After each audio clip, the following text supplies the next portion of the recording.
Big changes are coming to Kentucky schools. Starting in 2025, a whole wave of new laws is going to hit, changing everything from the first bell in the morning to how teachers are evaluated. So, what does this all actually mean for students, parents, and teachers? Well, let's break it all down. All right, here's our game plan. We're going to start right inside the classroom. Then, we'll get into some really important new safety rules. After that, we'll see how all this affects Kentucky's teachers, and then zoom out to look at how school districts themselves are going to operate. And of course, we'll wrap it all up with the biggest takeaways you need to know. First up, the classroom. We're talking about changes to the daily routine and some pretty major new rules about technology that, are going to affect pretty much every single student. So, picture this. The first bell rings. How does the day actually begin? Well, a new state law is setting a standard for the first few minutes of every school day in every single public school across the state. Every day is now going to start with a 1 to 2 minute moment of silence. Students can use this time however they want. They can meditate, pray, or just reflect quietly. But here's the really important part. The law is super clear that teachers and staff cannot tell students how to use this time. That guidance is left completely up to parents. Okay, next up is a big one. Technology. There's a new statewide policy that's really cracking down on personal devices, phones, smartwatches, during class time. It also blocks access to social media on any school network. Now, there are some common sense exceptions, like for an emergency, or if a teacher specifically directs students to use their device for a lesson, and of course, for students who have accommodations for disabilities. And for all you high schoolers out there, listen up. There is a brand new graduation requirement. Starting with the students who enter 9th grade in 2025, that's the class of 2029, a full credit course in financial literacy is now mandatory to get that diploma. And what's in this class? Well, it's packed with some seriously practical, real-world skills. We're talking budgeting, saving, investing, understanding credit and debt, insurance, and even how to read legal documents.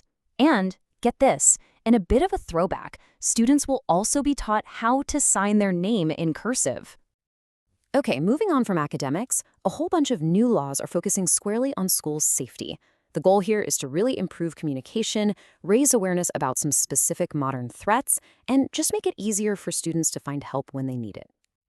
So, to make sure there's accountability, there is now a very clear, 4-step process for handling any reports of unauthorized digital communication between staff and students. It basically creates a mandatory chain of command from the very first report all the way up to the state's Professional Standards Board, and it makes sure parents are notified and that action is taken. Now, this next one tackles a really serious digital threat. Schools are now required to display posters to educate students and raise awareness about the crime of sexual extortion. The idea is to bring this topic out into the open, right where students can see it.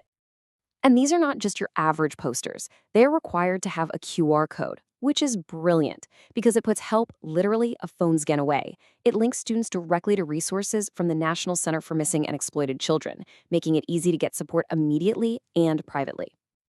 And that push for accessible help doesn't stop there.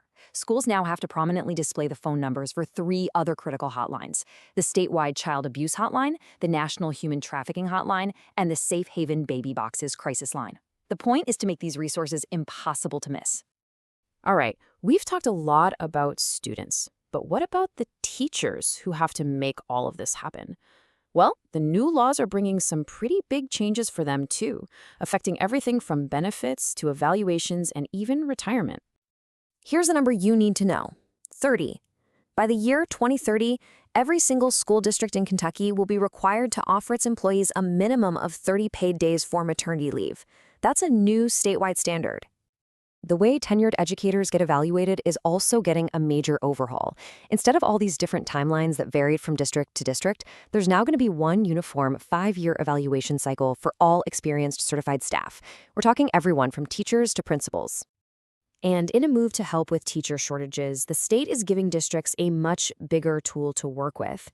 The limit on how many retired teachers a district can rehire is jumping way up, from just 3% all the way to 10%. That gives schools a ton more flexibility to bring experienced educators back into the classroom. Okay, so let's zoom out from the individual classroom for a minute and look at the whole district.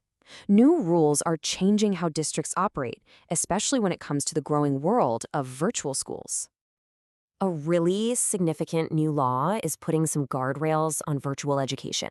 It sets a statewide cap, saying that the number of students attending a virtual school outside of their home district can't be more than 1% of the total student population in the entire state. And they are not messing around with this cap. There's a whole system in place. Every year, the state will publish that 1% number. Districts will get a heads up when enrollment gets close, and as soon as it hits the cap, all new non-resident enrollment just stops. And it's also really important to note that this whole program has an expiration date in 2028, unless lawmakers vote to keep it going. So we've just covered a ton of individual laws, but what does it all add up to? Let's zoom back out one last time and see what the big themes are that are driving all these changes. When you really step back and look at it, four main ideas pop out. First, there's a huge push for standardization in classroom routines, phone policies, you name it. Second, there's an undeniable focus on increasing safety with new reporting rules and awareness campaigns. Third, districts are getting a lot more flexibility to handle staffing challenges.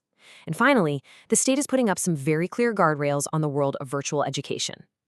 So even though these new laws set the rules for the whole state, the real story is going to be what happens next at the local level. Because now the biggest question of all is, how will your school district choose to put these new rules into practice? The state has drawn the blueprint, but it's local leaders who will now have to build the house.